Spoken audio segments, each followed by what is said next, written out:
Hello everyone. आज का जो वीडियो है वो क्लासिकल एंड नॉन क्लासिकल कार्बोकेटायंस पर आधारित है। ये टॉपिक जो है वो नेबरिंग ग्रुप पार्टिसिपेशन से रिलेटेड टॉपिक है। तो पहले आप नेबरिंग ग्रुप पार्टिसिपेशन वाले सारे वीडियोस देखिए, उसके बाद आपको नॉन क्लासिकल कार्बोकेटायंस बात समझ में आएगी। So I'm going to differentiate between these two, classical and non-classical carbocations. जो क्लासिकल कार्बोकेटायंस हैं, जैसा कि यहाँ स्ट्रक्चर बना हुआ है, ये आपके लिए कोई नई चीज़ नहीं है। It is well known to you.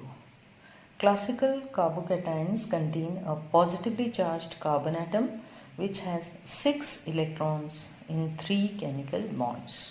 यहाँ देख सकते हैं आप, बीच में कार्बन एटम है, उस पर प्लस चार्ज है, और ये जो 3 बॉन्ड बने हुए हैं, इन पर 3 एटम्स या ग्रुप्स कुछ भी लगे हुए हो सकते हैं, लेकिन ये बॉन्डेड इलेक्ट्रॉन्स हैं, 6 bonded electrons. Okay, these carbocations are very reactive because they have 6 electrons in their valence shell. जैसा कि आपको दिख रहा है, इस कार्बन में जो वैलेंस शेल है उसमें केवल 6 इलेक्ट्रॉन हैं।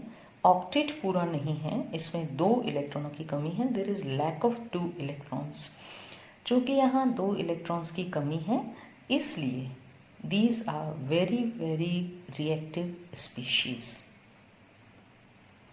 तो जो रिएक्टिव स्पीशीज होती है वो स्टेबिलाइज होने की कोशिश करती है। तो पहला जो स्टेबिलाइजेशन का फैक्टर है वो ये है कि उसके अंदर जो भी इलेक्ट्रॉन्स हैं, जो भी ग्रुप्स हैं, उनके द्वारा वो स्टेबिलाइज हो सके। सो देर आर 3 वेज। पहला है the lone pair of electrons. तो यदि कोई ऐसा कार्बोकेटायन है, ये कार्बन देखिए, इसमें कार्बन पर प्लस चार्ज है, प्लस जो 3 ग्रुप्स या आइटम्स लगे हुए होने चाहिए, उसमें से 2 तो हाइड्रोजन है और तीसरा ये बड़ा सारा ग्रुप लगा हुआ है इसके ऊपर, राइट। तो ये कैसे स्टेबिलाइज हो सकता है?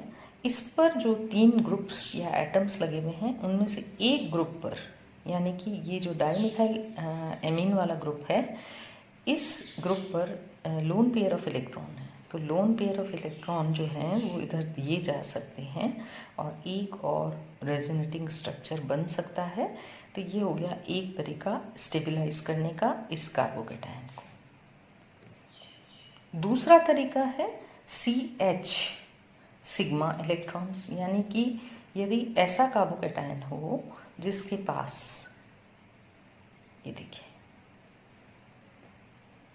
ये इस प्रकार से हाइपर कॉन्जुगेशन हो सकता हो। हाइपर कॉन्जुगेशन में बीटा हाइड्रोजन की जरूरत, सॉरी, अल्फा हाइड्रोजन की जरूरत पड़ती है।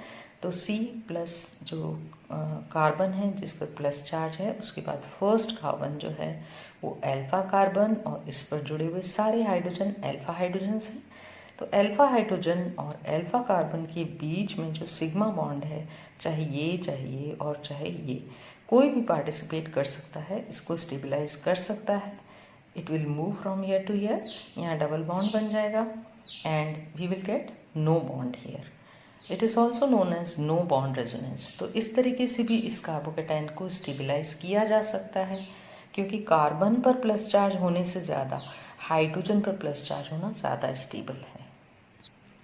And the third thing is कि कैसे स्टेबिलाइज कर सकते हैं? पाई इलेक्ट्रॉन्स द्वारा। इसका भी एक एग्जांपल देती हूँ। ये देखिए, एलाइल कार्बोकेटायन, यहाँ पे पाई इलेक्ट्रॉन्स अवेलेबल हैं, डोनेट किए जा सकते हैं। ये कॉन्जुगेशन में होने चाहिए प्लस वाले कार्बन के साथ, बीच में एक सिंगल बॉन्ड होना ज़रूरी है। तो ये कॉन्जुगेशन में होने के कारण इधर डोनेट किए जा सकते हैं और ये स्ट्रक्चर बनेगा। एक चीज़ नोटिस करिए, तीनों स्ट्रक्चर जो बने हैं उनमें एक एक नया पाई बॉन्ड बना है, जिसके ऊपर मैंने स्टार लगा दिया है। तो एक यहाँ, एक यहाँ, एक यहाँ। In all the 3 cases a new pi bond is formed. तो या तो फिर कार्बोकेटायन को इस तरह से स्टेबिलाइज किया जा सकता है, और या फिर ये कार्बोकेटायंस जो हैं वो तेजी से किसी रिएक्शन में पार्टिसिपेट कर सकते हैं। ये तो बात हुई क्लासिकल कार्बोकेटायंस की। आइए अब हम डिस्कस करते हैं नॉन क्लासिकल कार्बोकेटायंस को।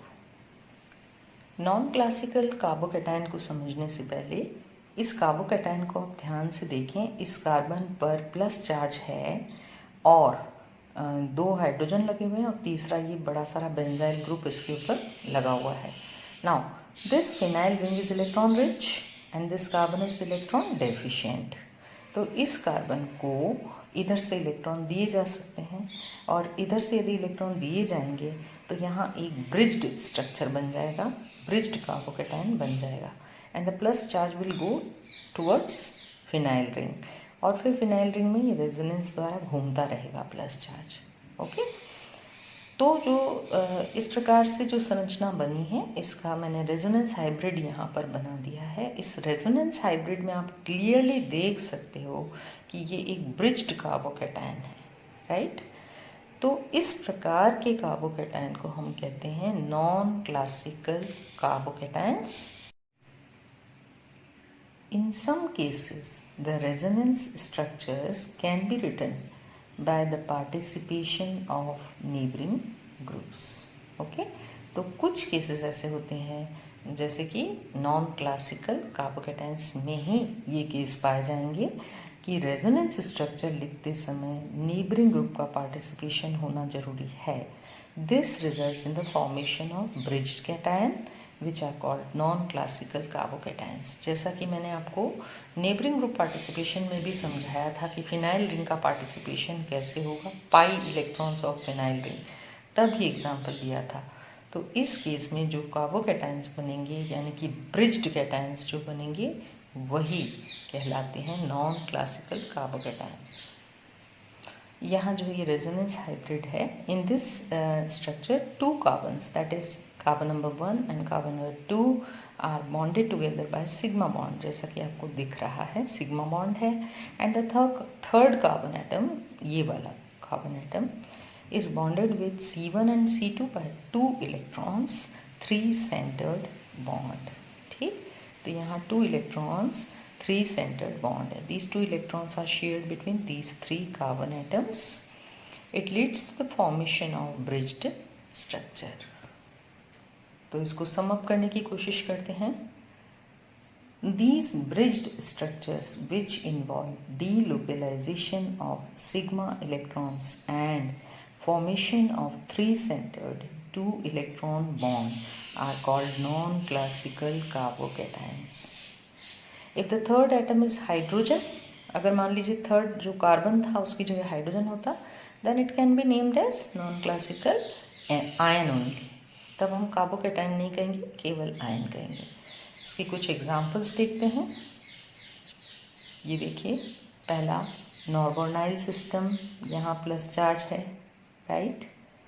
इस इलेक्ट्रॉन की डेफिशिएंसी को कम करने के लिए ये सिग्मा इलेक्ट्रॉन मूव कर रहे हैं. So carbon carbon sigma electrons का डीलोकलाइजेशन हो रहा है, ये यहाँ मूव कर गए.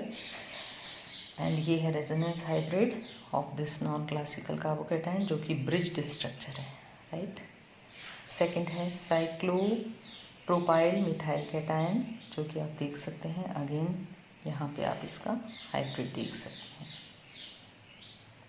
नेक्स्ट इज नॉर्बोनिनाइल कैटायन जिसका डिस्कशन मैंने पीछे नेबरिंग ग्रुप पार्टिसिपेशन में किया है. एंड ये है non classical carbocation. And one more example 2-phenyl ethyl carbocation जिसका अभी अभी वीडियो की शुरुआत में मैंने डिस्कशन किया था जब मैंने आपको नॉन क्लासिकल कार्बोकैटायंस समझाना शुरू किया था. So this is all about non classical carbocations. I hope आप समझ पाए होंगे ये topic. Thank you very much. Have a nice day.